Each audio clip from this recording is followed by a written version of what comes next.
saya Nurella dari kelas IAT 2A dengan NIM 200830405. Di sini saya akan menjelaskan tentang poin-poin mata kuliah PKN semester 2 dari mulai materi pertama sampai materi ke-13 dengan diagram alir sebagai berikut.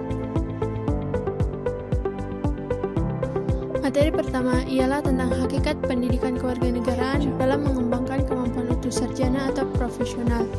Dengan kata kunci dari materi ini yaitu pendidikan kewarganegaraan, dan tujuan pendidikan kewarganegaraan, sehingga bisa ditarik kesimpulan bahwa pendidikan kewarganegaraan sangat penting dilakukan untuk memahami kedudukan warga negara dalam negara, terutama pendidikan kewarganegaraan bagi tingkat sarjana atau profesional, karena pemikiran mereka ini sudah lebih luas dan terbuka serta lebih dewasa dibanding anak-anak yang masih berada di tingkat menengah, sehingga bisa membedakan antara yang baik dan sesuai dengan aturan negara dengan yang tidak baik. Selain itu juga, karena merekalah yang pertama kali akan meneruskan perjuangan bangsa Indonesia. Yang kedua tentang esensi dan urgensi identitas nasional sebagai salah satu determinan pembangunan bangsa dan karakter. Dengan kata kunci yang pertama identitas nasional dan yang kedua pembangunan bangsa dan karakter.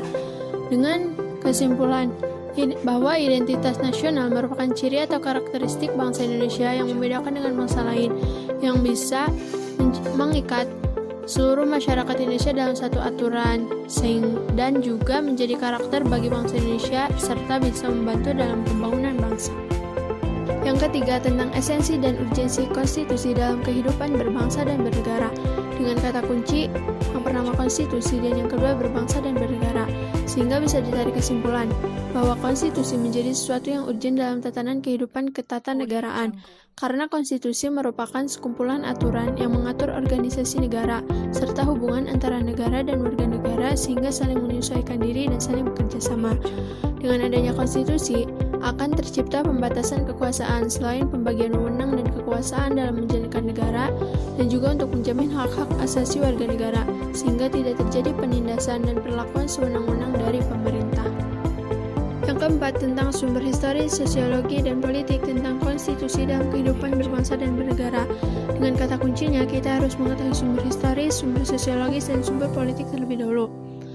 Nah, sehingga dapat ditarik kesimpulan bahwa dari segi historis, konstitusi awal pertama kali muncul ketika sidang PPKI pertama tanggal 18 Agustus tahun 45, dan dari segi sosiologis karena dibutuhkannya sebuah aturan untuk mengatur kehidupan masyarakat. Sedangkan dari segi politik yaitu terbentuk karena politiknya itu sendiri yang merupakan instrumen pendorong bagi semua unsur sistem hukum nasional.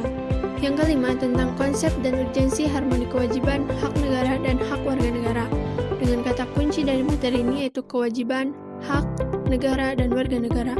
Dan ditarik kesimpulan dari materi ini bahwa kewajiban dan hak sebenarnya berjalan secara harmonis dengan dipengaruhi oleh segi prioritasnya. Konsep kewajiban sendiri berfungsi sebagai penyeimbang antara kebebasan dan tanggung jawab. Hak lebih terkait dengan kebebasan, sedang kewajiban terkait dengan tanggung jawab. Sehingga ketika kewajiban seorang warga negara telah dilakukan dengan baik, maka hak yang diperoleh pun akan baik pula dan menguntungkan. Yang selanjutnya yaitu sumber historis, sosiologi, dan politik tentang harmoni kewajiban dan hak negara dan warga negara Indonesia. Dengan kata kuncinya harus diketahui yaitu sumber historis, sumber sosiologi, dan sumber politiknya. Dari segi historis, harmoni kewajiban dan hak negara dan warga negara Indonesia dilatar belakangi oleh peristiwa-peristiwa pemberontakan seperti peristiwa Magna Carta, Declaration of Independence, maupun Revolusi Prancis, bahkan peristiwa 98 di Indonesia. Kemudian dari segi sosiologis terbentuk karena adanya perubahan kondisi kehidupan sosial budaya pada masyarakat. Dan dari segi politik terbentuk karena adanya perubahan UUD Republik Indonesia tahun 45 yang terjadi pada era reformasi. Yang selanjutnya yaitu demokratis Pancasila dengan kata kunci demokrasi dan Pancasila, sehingga bisa ditarik kesimpulan bahwa demokrasi Pancasila ialah suatu sistem pemerintahan yang berdasarkan kepada Pancasila, yang pada hakikatnya merupakan norma yang mengatur penyelenggaraan kedaulatan rakyat dan penyelenggaraan pemerintahan negara dalam kehidupan politik, ekonomi, sosial, budaya, dan pertahanan keamanan bagi setiap warga negara Republik Indonesia. Yang selanjutnya yaitu implementasi demokrasi dari beberapa negara di dunia. Dengan kata kunci untuk memahami materi ini, kita harus mengetahui apa itu implementasi dan bagaimana demokrasi di berbagai negara di dunia. Sehingga bisa ditarik kesimpulan dari materi ini, yaitu demokrasi di berbagai negara di dunia ada yang berjalan dengan baik dan ada juga yang tidak. Seperti contohnya di Amerika Serikat yang mengingkari prinsip dari demokrasi itu sendiri, padahal Amerika Serikat merupakan simbol demokrasi dunia. Dan contoh yang kedua seperti negara-negara Islam, demokrasi di sana banyak digunakan untuk memperkokoh kedudukan orang-orang Barat. Selanjutnya, tentang konsep dan urgensi penegakan hukum yang berkeadilan.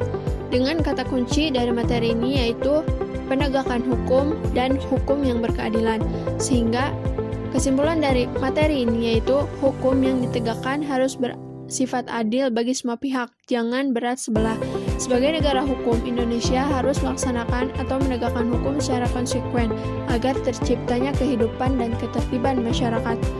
Penegakan hukum sendiri pada dasarnya bertujuan untuk meningkatkan ketertiban dan kepastian hukum dalam masyarakat sehingga masyarakat merasa memperoleh perlindungan akan hak-haknya. Selanjutnya tentang konsep dan urgensi wawasan Nusantara. Dengan kata kunci dari materi ini yaitu wawasan Nusantara. Sehingga kesimpulan dari materi ini yaitu wawasan Nusantara sangat penting untuk bangsa Indonesia karena wawasan Nusantara merupakan arah bagi penyelenggaraan kehidupan yang memberikan motivasi dan dorongan untuk mencapai tujuan nasional dalam mewujudkan cita-cita bangsa dan juga untuk melandasi perjuangan bangsa Indonesia untuk bersatu dalam mencapai tujuan nasional secara utuh, menyeluruh, dan terpadu. Yang selanjutnya yaitu konsep dan urgensi ketahanan nasional dan bela negara.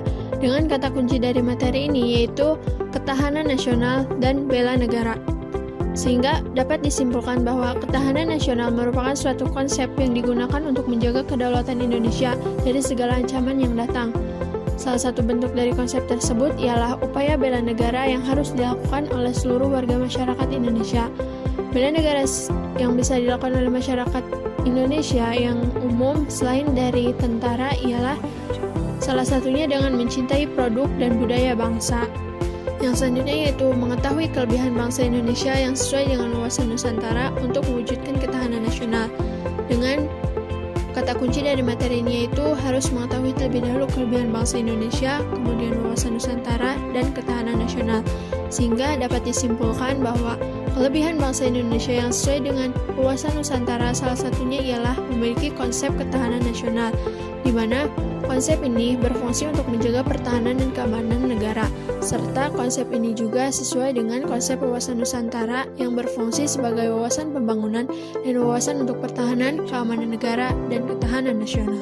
Dan yang terakhir, tentang anti korupsi. Dengan kata kunci dari materi ini yaitu korupsi. Dan kesimpulan dari materi ini yaitu korupsi merupakan salah satu hal yang sangat merugikan negara dan masyarakat. Karena yang seharusnya menjadi hak negara dan masyarakat malah diambil oleh koruptor tersebut demi kepentingan pribadinya. Hal tersebut terjadi karena adanya dorongan dari luar maupun dari dalam dan terjadi karena adanya kesempatan. Kemudian salah satu upaya terbaik untuk mencegah terjadinya korupsi yaitu dengan memberikan pendidikan, terutama kepada generasi pemuda, karena merekalah yang akan meneruskan bangsa ini. Mungkin cukup penjelasan dari saya, kurangnya mohon dimaafkan. Terima kasih. Wassalamualaikum warahmatullahi wabarakatuh.